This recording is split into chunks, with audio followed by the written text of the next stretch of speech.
langsung saja. Yang pertama ada latar belakang prasangka dan diskriminasi. Prasangka dan diskriminasi telah dapat kita jumpai di dalam kehidupan sehari-hari, dan istilah ini seringkali digunakan secara bergantian. Namun, psikologi sosial membedakan secara jelas penggunaan kata prasangka dan diskriminasi ini. Psikologi sosial telah lama mengenal pentingnya prasangka dalam tingkah laku sosial masyarakat. Kita mengetahui bahwa banyak sekali kekerasan dan ketidakadilan dalam masyarakat yang berasal dari prasangka dan diskriminasi. Oleh sebab itu, pelajaran mengenai prasangka dan diskriminasi sangat diperlukan. Yang kedua ada prasangka.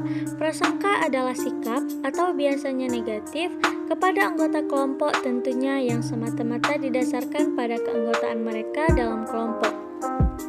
Definisi prasangka lebih spesifik, yakni kecenderungan untuk menilai secara negatif orang yang memiliki perbedaan dari umumnya, orang dalam hal seksualitas, ras, etnik, atau yang memiliki kekurangan kemampuan fisik.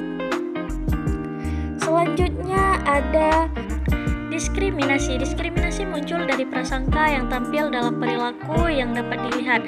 Dengan kata lain, diskriminasi didefinisikan sebagai perilaku negatif terhadap orang lain yang menjadi target prasangka. Diskriminasi adalah perilaku menerima atau menolak seseorang semata-mata berdasarkan keanggotaannya dalam kelompok. Diskriminasi adalah perilaku negatif terhadap orang lain yang menjadi target prasangka. Merasa tidak nyaman jika duduk di samping target prasangka, menunjukkan bahwa seseorang memiliki prasangka namun memutuskan untuk pindah tempat duduk untuk menjauhi target prasangka dalam sebuah diskriminasi. Selanjutnya ada macam-macam prasangka. Yang pertama ada prasangka kognitif, yaitu prasangka yang merujuk pada apa yang dianggap benar. Yang kedua ada prasangka efektif.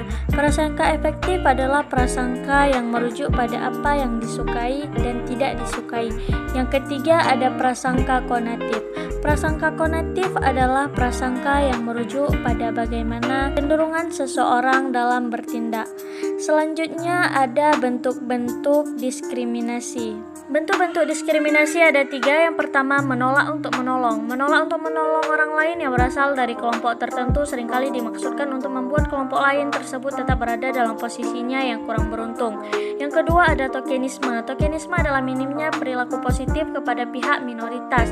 Yang ketiga ada reserve discrimination. Untuk token yang lebih ekstrim adalah reserve discrimination, yaitu praktik melakukan diskriminasi yang menguntungkan pihak yang biasanya menjadi target prasangka dan diskriminasi. Selanjutnya ada perbedaan prasangka dan diskriminasi. Prasangka adalah sikap yang tidak dapat dibenarkan dan tidak berdasar terhadap seseorang hanya karena keanggotaannya dalam kelompok sosial. Hanya dalam pikiran, kepercayaan dapat dilakukan secara tidak sadar sikap negatif terhadap individu dan kelompok. Sedangkan diskriminasi adalah mengacu pada perlakuan tidak adil atau negatif terhadap seseorang atau suatu kelompok dari orang lain karena ia termasuk dalam kelas, kelompok atau kategori tertentu. Ekspresi tindakan-tindakan dapat dilakukan secara sadar dan tidak sadar. Perilaku tidak adil terhadap individu dan kelompok.